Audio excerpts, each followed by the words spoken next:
Welcome everyone to 155. My name is Chandler. And when you guys walked in, everyone got a connection card? At some point tonight, go ahead and throw that with the pens back in the bucket and follow along. As the message goes on tonight, you're going to see some blank spots. You can go ahead and fill that in. So we're starting a new series called Wise Up. And what better way to kick it off than with the intro video like that? Not the wisest thing to do, right? Has anybody here taken the cinnamon challenge? Ooh. So, the first part of this series is going to be called Stick Close. All right, how many people do we have in here tonight that grew up in the church? I mean, grew up. Every night of the week, your mom drugged you for something. All right, keep your hands up. Now, out of those hands up right now, how many have done a sword drill? Oh, okay. So, keep your hand up. Bible drill? Okay, so what this was before they had an SAC app and Bible apps. There was an actual book called the Bible that was like leather bound. And somebody would call a book in the Bible. They'd say like Psalms. And you had to cheat your way a little bit, right to the middle, and there were Psalms. It was kind of cool. It was kind of a rush. But, you kind of cheat a little bit one way or the other, and there's Proverbs. And that's what we're going to be talking about tonight. So I went ahead and asked Mr. Google, what is a proverb? Not a proverb, which some of you English people would get mixed up, but a proverb. So Mr. Google says that a proverb is a short, pithy saying in general use, stating a general truth or piece of advice. So if you guys have the app or actual Bible on you, go ahead and start making your way to Proverbs. So as you start swiping there, I want you to marinate on this. If life works the way it's supposed to, we as human beings are to get wiser and wiser as opposed to getting dumber and dumber. Right? Theoretically, right? So if life works the way it's supposed to, you would get wiser and wiser as time goes on. But I bet if we went around the room and asked people, what is the dumbest thing you've ever done when you were a little kid, there would be some stories that would be pretty, either end up on AFV or YouTube fails. Some of you guys did it maybe last month, last week. What's today? Last night? Yeah, last night was Saturday? Yeah. So,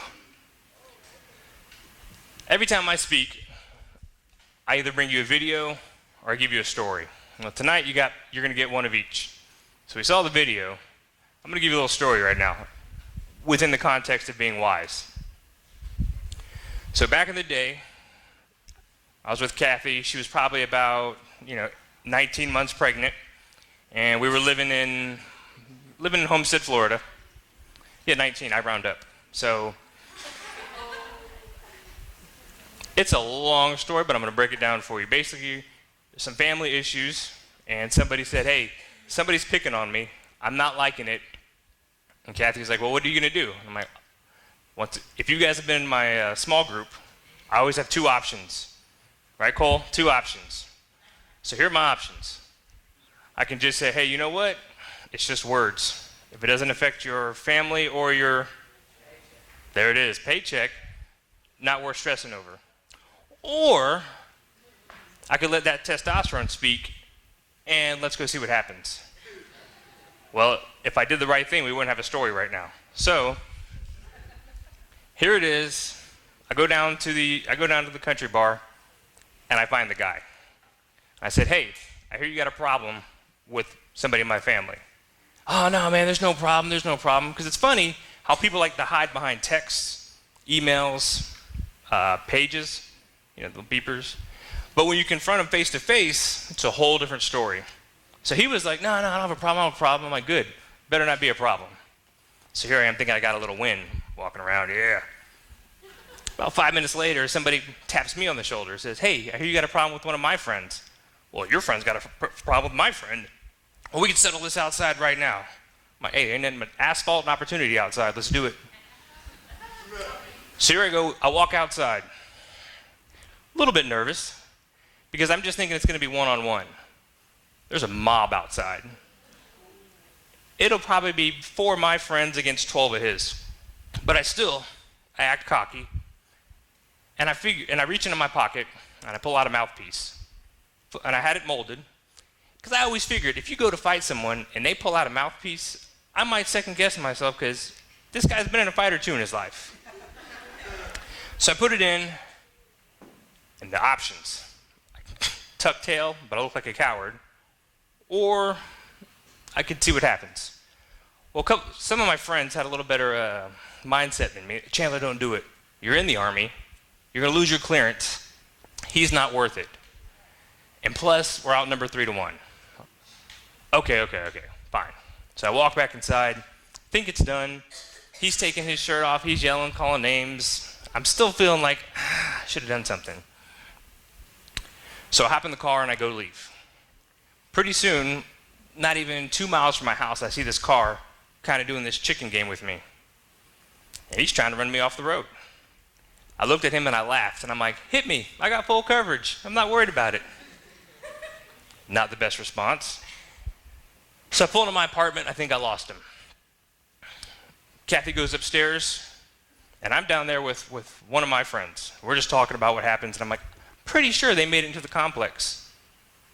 Sure enough, car pulls up, 4 guys against me and my buddy. And what do they say about fights? The guy that talks the most usually doesn't act. You got to watch out for the quiet guy. So that's what I'm thinking.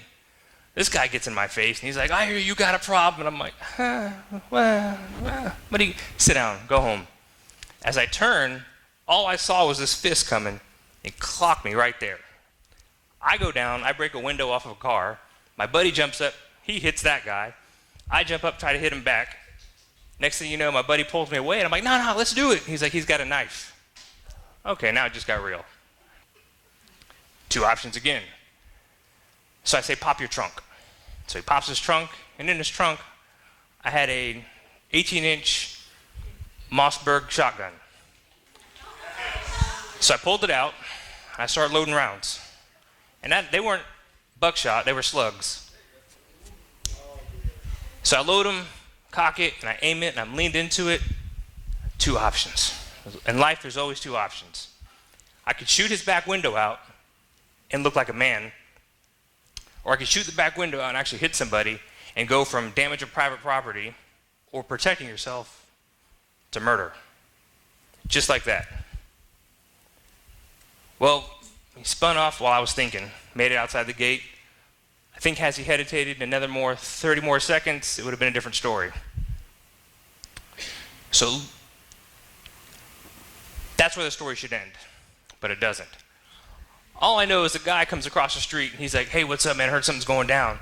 What's your name? I said, I'm Chandler. He goes, people in the apartment complex, we got to stick together. I'm like, what's your name? He's like, Pooh. I'm sorry, what? Like Winnie or like Pooh? And he was like, no, let's do it. The story just goes downhill from there. But here it is. I got 18-month pregnant Kathy, a guy named Pooh, guns involved. Yeah. Looking back, that was probably the dumbest thing one of the many more dumberest things I've ever done. And some of you guys have been in probably similar situations where your parents look at you and they just shake their head. You ever got the head shake from your parents? When they kind of look at you, they don't say anything, but they're just like, So here we go. The head nod. There's hierarchies of the head nod. Down here, see the hierarchy. Down here you have the Here, really? Really, that's the decision you went with, Chandler? Right here, you have, you are something else. You are something else, Chandler. I don't know what to do with you. The top one is the, bless your heart.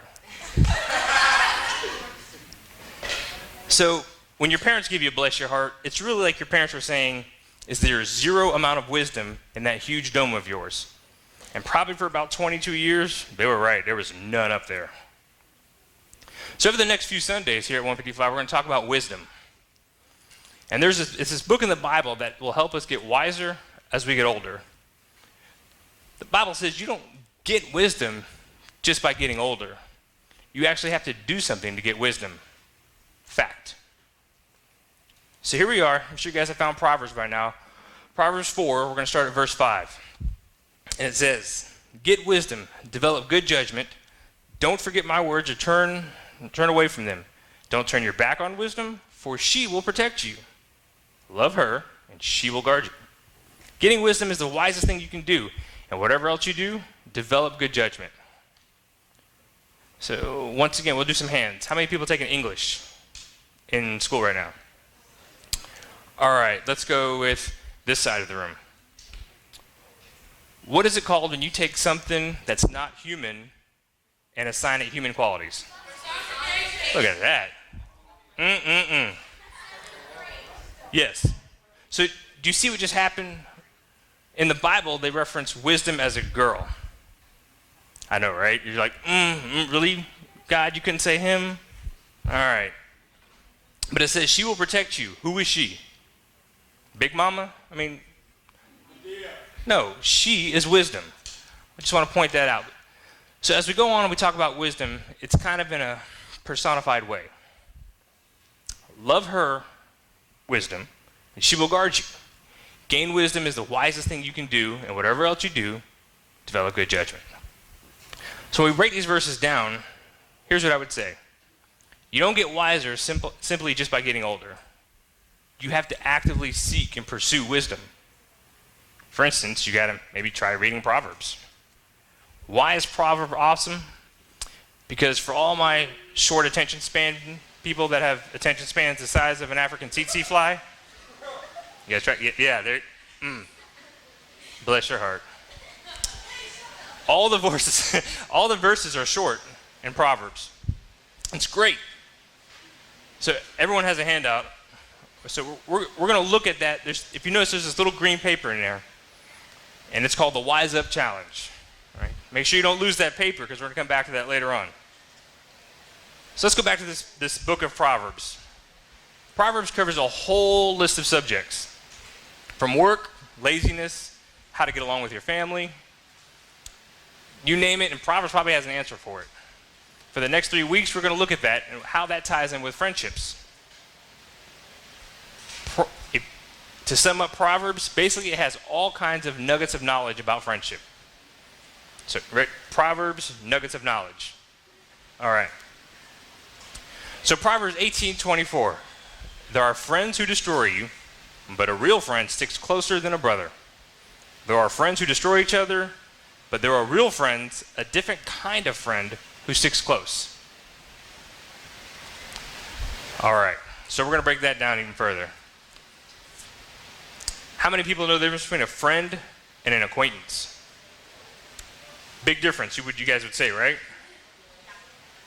So let's look at Facebook. Facebook's great. We can always do a poll with Facebook. Show of hands, how many people have 50 friends on Facebook? 50 or more? 100? 200? 300? 500? 6? Okay. So, out of that 600, how many would you really count on that you know without a shadow of a doubt would drop everything they're doing to help you? 20. And that means at all hours of the night. So don't answer, just mentally in your head, just kind of scroll down and go through your friends. So there was a study done on Facebook with about 1,500 women. And they were asked, have you ever posted a picture on Facebook of your friends just because it was an unflattering picture of that person? Yeah, see? Now it's getting real. 1 out of 4 said yes. So that means you're sitting there, you take the picture, and it comes that moment. Options. Girl, ooh, you look like boo-boo in this picture. But my smile, check it out, post. And then you tag your friend in it. Chandler was with, and they're like, really? And they try to unblock it. No, it is posted to your timeline. Yeah. True friendship is the kind of friendship that has a spiritual factor to it. The Bible talks about the friend who sticks closer than a brother. Think about what kind of friendship will stick closer. Let's do a self-examination. We've had friends in middle school, elementary school, high school, college, and just growing up. When you're in middle school, you had your BFF. You're like, this is my friend. It's my best friend in the world. Do anything. Then high school comes, you're like, oh, they're all right. They're cool people. And you guys go to different colleges. And you're like, man, I don't even hang out with that person. That person's fake. But wait a minute, you were BFFs. Who changed? Was it you or your friend? Depends on who you ask. So many people thought their best friend was it. When they invested into it, they're like, no, this person's really it. And you get in arguments over your parents over that friend too. I hear it weekly about how fake people are. Believe it or not, being a Christian affects your friendships too. Kind of stings a little bit. So it's funny, in my experience, dealing with non-Christian friends that we hang out with, we have a great time. They aren't bad people, but when they really aren't making the cut, you find yourself making excuses for them. You make excuses as to why the friendship is stronger than what it really looks like. That's when your friends are telling you, hey, that person's not a good person. And you say, no, you just don't understand. When they're not in this setting, they're different. Or when they come over to my house, they treat me different. Why would you want someone that constantly changes depending upon the environment?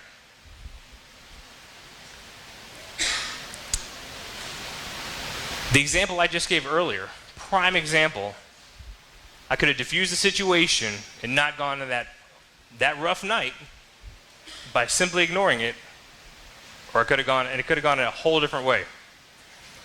But instead I had ego and pride. So having said that, I don't think anywhere in the Bible God says, hey, don't hang out with people who don't know me. It's the opposite. There is a friend who sticks closer than a brother. That friend is probably someone who knows God and wants to pursue wisdom in the same way you do. So we're talking about that strong friendship.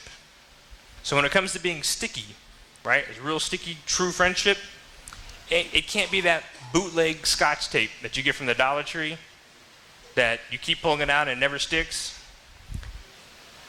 It's got to be the real deal, like Staples' brand of crazy glue.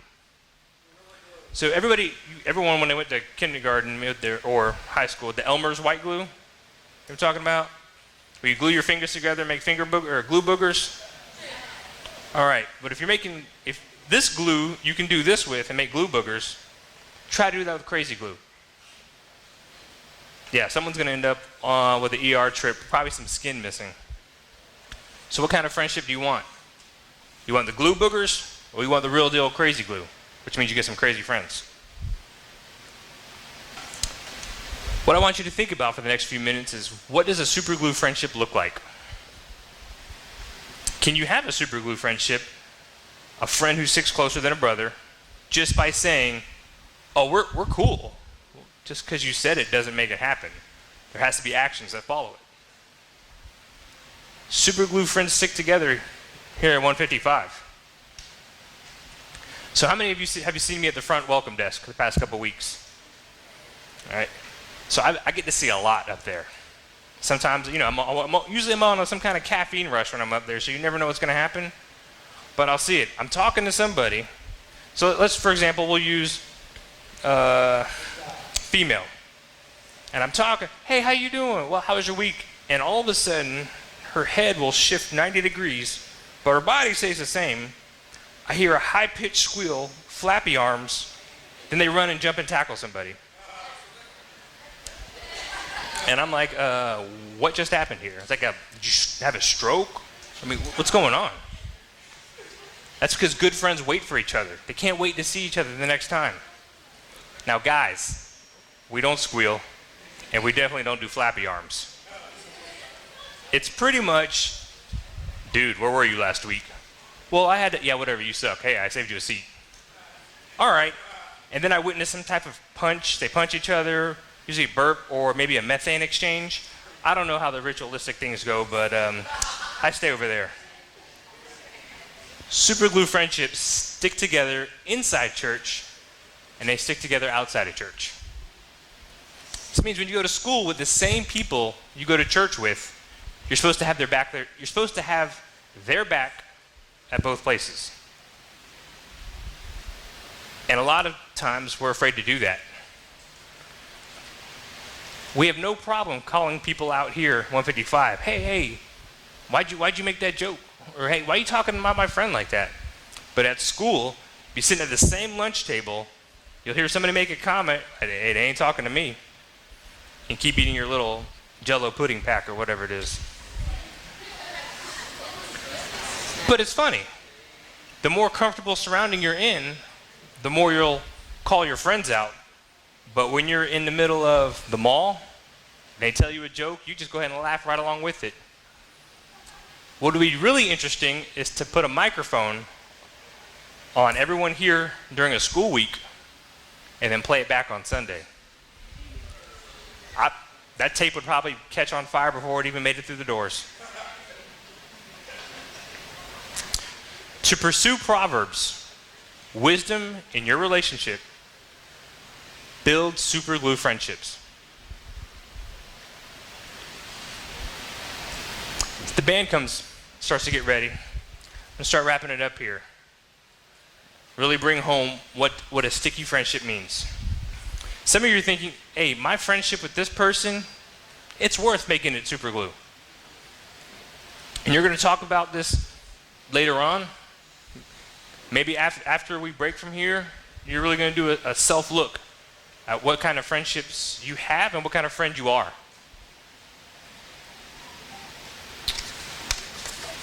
This piece of paper right here is the Wise Up Challenge. Trust me, you're going to like it. All right, I know you got school, homework, sports, music, a list of other excuses of why you can't do it. But if you're serious about getting wisdom and serious about seeing God work in your life, you're going to need to read them. If you notice, we started at number 1 and then we skipped down to 10 because those are the Proverbs of Solomon. You're going to see what I mean when you start reading this. Over the next 3 weeks, 1 proverb a day. And so here tonight, you need to decide, is this something I want to do? Now, it looks like a lot. And it's like, man, there's like 31, maybe there's 30 proverbs. I hate to read. When you tell me, oh, Chandler, have you read the book? Oh, no, why would I do that? I could catch a movie for 2 hours instead of wasting 2 years of my life. Trust me with Proverbs. I skimmed through it, and I looked at the longest verse, and it took me about 5 minutes to read it and understand it. 5 minutes. If you can't find 5 minutes in your time throughout all your busy day, then maybe you're that friend that other people are thinking about. The juice is not worth the squeeze. There's steps on your connection card here tonight. I'm going to ask Jesus to save me today. But I am ready to decide which friends I need to stick to and which ones I need to unstick from. That's pretty deep. Because it's going to hurt to unstick from a friend that you've been to high school with. You've been friends this has been my friend for 10 years. Sometimes you got to cut it. And who do you take that advice from? You take it from your other friends? You take it from your parents? All along the back wall here, there's a bunch of people that would tell you, yeah, might need to unstick from that person. Some of you guys tonight say, yeah, you know what? I'll give it a shot. 5 minutes is all it's going to take to get wisdom that you didn't have before. Why not? But you guys go ahead and bow your heads.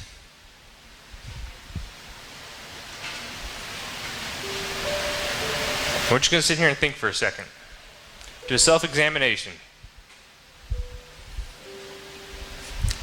God,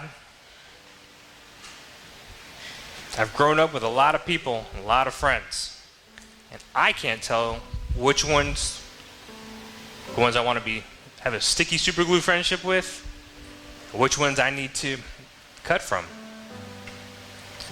God, if you could help me this week, over these next 31 days, to get more wisdom than I had, to help me make these decisions. Maybe need to put some of my pride away, listen to my parents, listen to people I look up to that are going to help me make this decision. It's not going to be easy.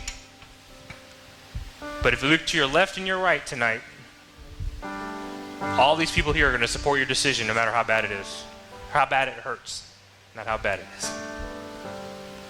Dear Jesus, as we give through this week, help me be the friend that people want to stick to. Help me with my vocabulary, my actions, my attitude. Help me be more like you. In Jesus' name I pray. Amen.